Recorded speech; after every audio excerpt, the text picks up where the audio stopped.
তো গুছিয়ে নিয়েছি, বেরিয়ে পড়বো বাবার বাড়ির উদ্দেশ্যেই। অনেকটা লেট হয়ে গেছে, ঘুমাবো না করতে করতে কখন যে দুটো চোখ বন্ধ হয়ে গেছে, ঘুমিয়েই পড়েছিলাম। উঠে দেখি অনেকটা লেট হয়ে গেছে, খুব টেনশন হচ্ছিল কখন যাব। আর আকাশে প্রচণ্ড মেঘ করেছে, তবুও মেঘকে উপেক্ষা করেই বেরিয়ে পড়েছি।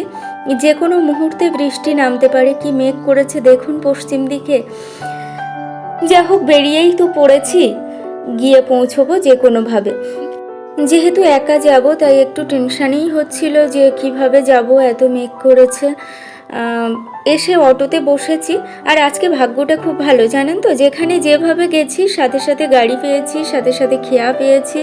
দুটো খেয়া পেরোতে হয়, তো একটা খেয়া পেরিয়ে এলাম, এখনও একটা খেয়া পেরোতে হবে। এসে অটোতে বসেছি, অটোটা ছাড়লো, তো যাচ্ছি, রওনা দিলাম বাবার বাড়ির উদ্দেশ্যে। খুব ভালো লাগছে, মনে খুশি খুশি লাগছে।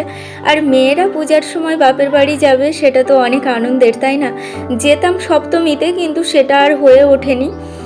যাচ্ছি নবমীতে, যা হোক যেতে তো পারছি অ্যাটলিস্ট, সেটাই অনেক। তো ভালো লাগছে, আনন্দই লাগছে। আর এখানে দেখুন কত ধান চাষ হচ্ছে, প্রত্যেকটা জমিতে এখানে প্রচুর ধান চাষ হয়। আর চুলগুলো এত অসুবিধে করছিল, সমস্ত চুল উড়ে পুরো সামনে চোখের মধ্যে চলে আসছিল। আর এই সামনে ছোট ছোট চুলগুলো না এত সমস্যা করে, হাওয়ায় পুরো উড়ে চোখের মধ্যে চলে আসে, খুব বিরক্ত লাগে তখন। যা হোক, চারপাশে কি সুন্দর সবুজ পরিবেশ দেখুন, গ্রামের পরিবেশ খুব সুন্দর, একদম নিরিবিলি, ধুলো ধোঁয়া মুক্ত। তো পৌঁছে গেছি বাজারে। এখান থেকে মিষ্টি নিলাম, দই নিলাম। বাবার যেহেতু সুগার, বাবা মিষ্টি খান না, তবে দইটা খেতে পারবেন। আর ওই এত মেঘ করেছে, কিন্তু বৃষ্টি কিন্তু এখনো আসেনি, এটাই অনেক ভালো। বৃষ্টি এলে কি করে আমি যেতাম, হয়তো ভিজেই যেতাম, ছাতা ব্যাগ শাড়ি কি করে ধরে সব কিছু ম্যানেজ করে আমি পৌঁছতাম, আমি হয়তো ভিজেই যেতাম। যা হোক, বৃষ্টি আসেনি, খেয়াটা ছেড়ে দিয়েছে। আকাশে কিন্তু প্রচণ্ড মেঘ, আর তার মধ্যে দিয়ে বোটটা এগিয়ে চলেছে, ভটভটিটা এগিয়ে চলেছে খেয়া ঘাটের উদ্দেশ্যে। পূজা আসছে, কত আনন্দ, কত আয়োজন, কিন্তু এই কয়দিনে পূজার আনন্দ শেষ হয়ে গেল।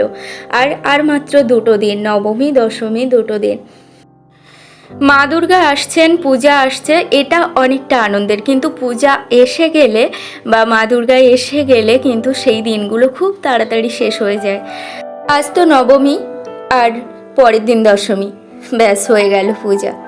এই পূজায় সবাই অনেক আনন্দ করুন, কারণ আবার এক বছরের অপেক্ষা।